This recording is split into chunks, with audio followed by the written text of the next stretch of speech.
Matignon, où Jean-Marc Ayrault s'exprime suite à la réunion avec les élus bretons sur l'écotaxe. On écoute tout de suite en direct le Premier ministre.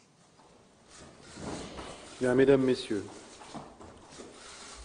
comme vous le savez, j'ai réuni ce matin les élus de Bretagne, avec la présence de plusieurs membres du gouvernement, ceux qui sont ici et d'autres qui ont dû repartir pour leurs obligations, Bernard Cazeneuve, ministre du Budget, ainsi que Jean-Yves Le Drian et Marie-Lise Lebranchu.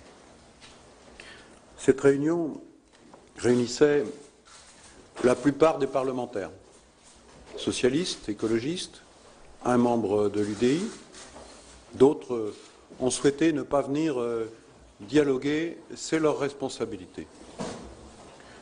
C'est une réunion exceptionnelle que de réunir les parlementaires et les élus de la région, des départements, d'une seule région, à Matignon. Parce que la situation est exceptionnelle. La situation de cette région particulièrement dynamique, qui dispose d'immenses atouts, mais qui traverse aujourd'hui une crise, en particulier dans le secteur de l'agroalimentaire. Dès le début, mon gouvernement s'est mobilisé et a pris l'initiative. Je pense à la situation que nous avons trouvée avec le groupe Doux, le groupe industriel de l'agroalimentaire bien connu, mais aussi ensuite avec le groupe GAD. Notre responsabilité, ma responsabilité, c'est d'aider la région à surmonter ces difficultés. C'est pourquoi le 12 septembre dernier, à l'occasion du salon de l'agroalimentaire, le SPACE, à Rennes, j'ai annoncé un plan pour la Bretagne, un plan agroalimentaire pour la Bretagne. J'ai également annoncé des mesures d'urgence, des moyens financiers immédiatement disponibles, en particulier pour les salariés concernés et les entreprises les plus touchées. Je comprends la souffrance des salariés, et en particulier ceux des abattoirs, qui ont vu leur emploi disparaître. Je comprends leur angoisse, je comprends leur colère, mais j'entends aussi leurs espoirs, parce que ce sont des gens courageux. Et c'est pourquoi tout doit être fait pour les aider. Tous les moyens de l'État vont être mobilisés pour leur venir en aide, préserver l'emploi et redonner des perspectives économiques nouvelles là où l'emploi a été supprimé. Tout doit être fait, je l'ai dit, l'État, mais aussi avec les collectivités locales pour revitaliser ces territoires en difficulté. Le 16 octobre dernier, à l'occasion d'une réunion de plusieurs membres du gouvernement, j'ai proposé une deuxième étape dans la mobilisation pour la Bretagne. Car il faut aller au-delà de la crise et de la mutation d'un secteur qui est celui de l'agroalimentaire et de donner à la région, qui en a toutes les capacités, les moyens de rebondir. C'est le sens du pacte d'avenir pour la Bretagne que j'ai proposé le 16 octobre. Nous nous sommes engagés dans des priorités précises pour moderniser l'appareil productif régional.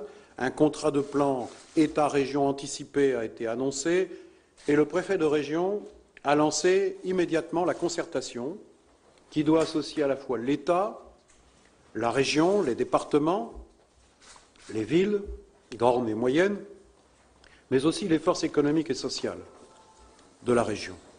Tous les acteurs doivent se réunir, se mobiliser pour travailler ensemble. Car rien ne sera possible si tous les partenaires ne se mettent pas ensemble autour de la table avec l'État, les collectivités locales, je le répète, les forces économiques et sociales. Alors, force est de constater que ce travail collectif, qui a fait la force de la Bretagne depuis tant d'années, est aujourd'hui bloqué. Bloqué par un sujet, un seul sujet, l'écotaxe. Ce projet, voté en 2009, conçu par l'ancienne majorité et préparé par l'ancien gouvernement, focalise aujourd'hui tous les mécontentements. Chacun sait que l'écotaxe n'est pas la cause de l'agroalimentaire et de sa crise.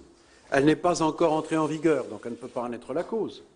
Mais elle soulève des questions de mise en œuvre qui n'ont pas été anticipées par le gouvernement précédent. Mesdames, Messieurs, l'honneur de la politique, c'est d'assumer ses responsabilités. Chacun doit en prendre sa part.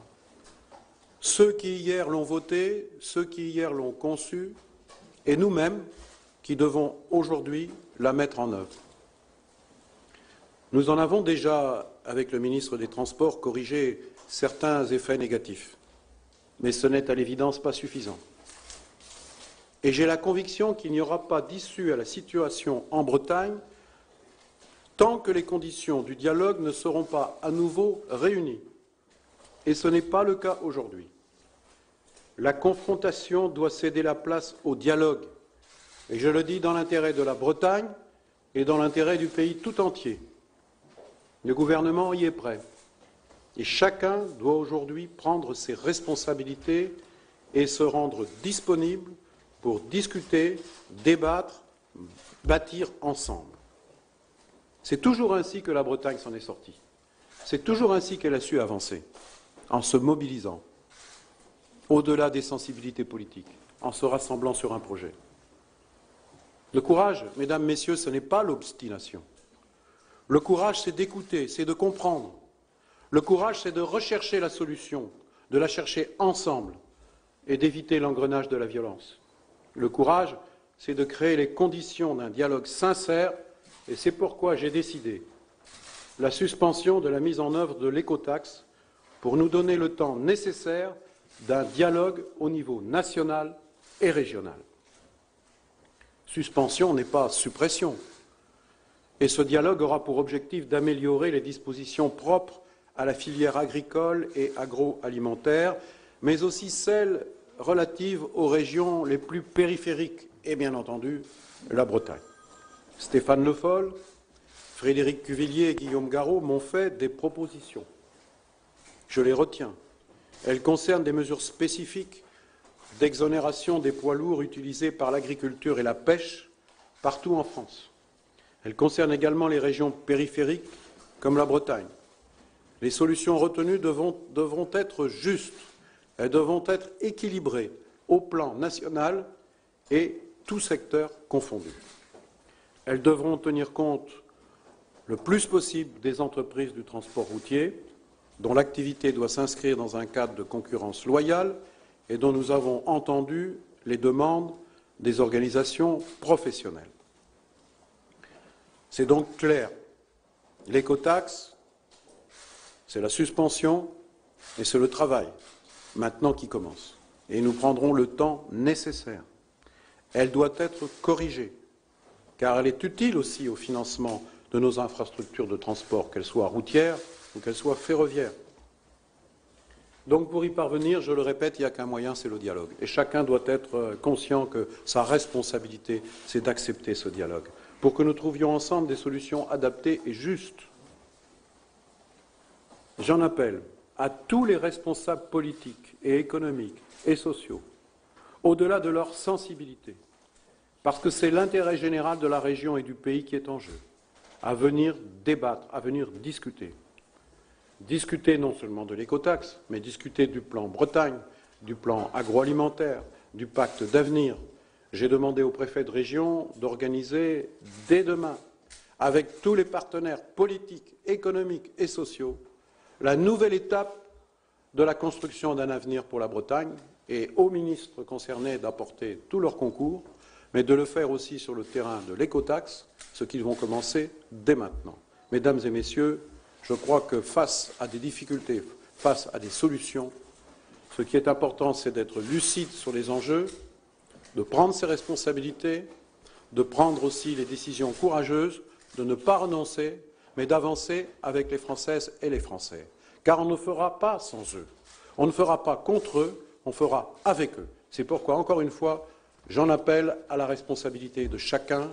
Je récuse sur ces questions difficiles qui, aujourd'hui, mettent beaucoup de Français en difficulté, économique, sociale, Je récuse les jeux politiciens, les calculs à la petite semaine. Ce que je souhaite, c'est que tout soit mis sur la table et qu'ensemble nous trouvions la solution pour que la France réussisse et avance. Merci.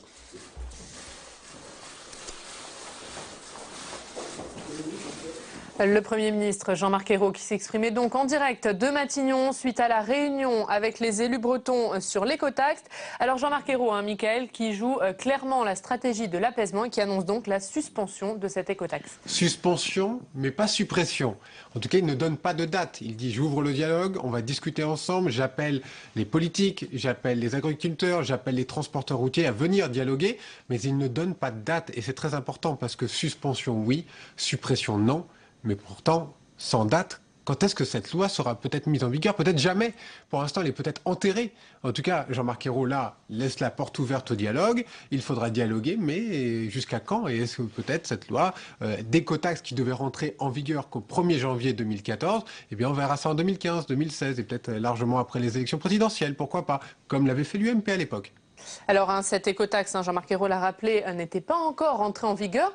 C'était donc clairement la goutte d'eau qui a fait déborder le vase et qui a lancé cette crise en Bretagne. Oui, Jean-Marc Ayrault l'a rappelé au tout début. Il a voulu élargir, c'est-à-dire c'est tout l'emploi aujourd'hui qui est mis devant le fait accompli sur cette écotaxe, parce qu'il y a eu notamment, il a donné les exemples des entreprises de GAD, de Doux, sur tout le contexte agroalimentaire en Bretagne.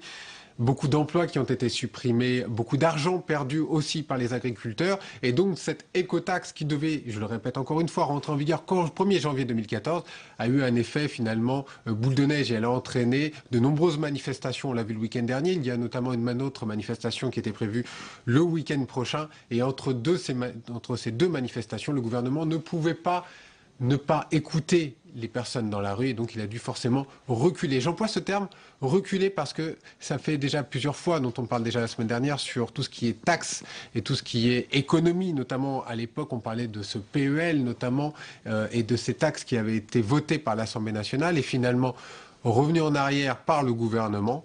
Là, l'écotaxe, pour l'instant, on n'entend plus parler. Et une écotaxe, Mickaël, qui avait été, on le rappelle, mise en place par le Grenelle de l'environnement en 2009, donc par la précédente majorité, ce que Jean-Marc Ayrault ne s'est pas privé de rappeler pendant son discours. Je récuse les jeux politiciens, a dit pour conclure Jean-Marc Ayrault. Sauf que là, il l'a fait lui-même, un jeu politicien, dès le début. C'est-à-dire que l'UMP, effectivement, la droite, sous Nicolas Sarkozy, a fait voter cette écotaxe. Jean-Louis Borloo, à l'époque, pour le Grenelle de l'environnement, voté également par les socialistes. Les Verts, eux, n'avaient pas voté parce qu'ils jugeaient que ça n'allait pas suffisamment loin. Sauf que le PS, à l'époque, l'avait voté. Jean-Marc Ayrault, à l'Assemblée nationale, l'avait voté également. Tout le monde était d'accord. Sauf qu'aujourd'hui, la droite, un jeu très politicien en disant c'est la taxe de trop, c'est la petite goutte d'eau qui fait déborder le vase, cette écotaxe, l'avait voté, n'a pas été appliqué. Il y avait eu à l'époque de 2009, ça avait été repoussé en 2011 et puis finalement en 2014, donc à chaque fois repoussé. Là, Jean-Marc Ayrault vient de faire exactement la même chose. Alors Mickaël, Jean-Marc Ayrault donc, qui a joué la stratégie de l'apaisement, qui a souhaité désamorcer la colère bretonne, mais qui, en prenant cette décision, risque de se mettre à dos ses alliés écologistes. Oui, c'est les Verts, on va surtout entendre et écouter ce que vont dire les sénateurs, les députés Verts, et notamment on entend encore d'ici, on l'entend déjà, Jean-Vincent Placé qui avait dit s'il y a suspension, s'il y a moratoire, eh bien ça veut dire tout simplement que le gouvernement ne prend pas ses responsabilités. Eux qui voulaient verdir l'économie socialiste et l'économie de ce gouvernement, eh bien pour l'instant, si on prend la taxe sur le diesel qui était normalement applicable en 2014, repoussée. Si on prend l'écotaxe, repoussée. Tout ce que voulaient les Verts, finalement, a été repoussé par ce gouvernement. Et pour l'instant, les Verts, j'imagine, attendent un signe de ce gouvernement. Je pense que les écologistes et le gouvernement n'en a pas fini d'en parler. Il a été notamment souvent question de la présence des écologistes au sein du gouvernement et la présence des écologistes. La question va encore une fois être mise sur la table. Est-ce que politiquement parlant, Jean-Marc Ayrault pouvait se permettre cette nouvelle reculade, Mickaël ? Ils n'ont pas vraiment le choix. C'est-à-dire qu'après tout ce que je vous ai dit sur les taxations des plus-values, notamment sur les reculs qu'il y a eu sur le PEA, le PEL et différentes taxes, politiquement c'était difficile pour Jean-Marc Ayrault de revenir en arrière. Mais vu la situation sur le terrain et vu l'engrenage que prenaient les manifestations et la violence de ces manifestations, le gouvernement ne pouvait pas faire autrement que de suspendre cette écotaxe. Ce sera très dangereux politiquement, mais je pense que ce qui se passait dans la rue est encore plus dangereux politiquement et dans les urnes pour les prochaines élections. Est-ce que finalement, au-delà de l'écotaxe, on n'a pas plus largement une remise en cause de la part des Français de la politique économique du gouvernement? Ou peut-être sur les atermoiements de ce gouvernement. Un coup oui, un coup non, un coup une suspension des taxes, un coup je remets sur le devant de la scène une autre taxe. C'est peut-être ça que le gouvernement a du mal à comprendre, c'est le cap donné par ce gouvernement. Où est-ce que veut aller ce gouvernement aujourd'hui en matière économique? C'est la principale question. Ils ont du mal à tenir un cap, ils ont du mal à tenir une ligne, notamment parce que leurs alliés ne leur facilitent pas forcément la tâche et qu'il est très difficile aujourd'hui pour les Français d'admettre et de vouloir encore une fois payer, payer et encore payer. Merci beaucoup, Mickaël, pour cette analyse suite à la déclaration de Jean-Marc Ayrault à la fin de sa réunion avec les élus bretons sur l'écotaxe. Jean-Marc Ayrault, qui, je le rappelle, a donc annoncé la suspension de l'écotaxe sur tout le territoire national. Nous reprenons maintenant la direction de l'hémicycle du Sénat où les sénateurs poursuivent l'examen de l'article 1er de la réforme des retraites. Je vous laisse suivre la séance. Très bonne fin de matinée sur les chaînes parlementaires.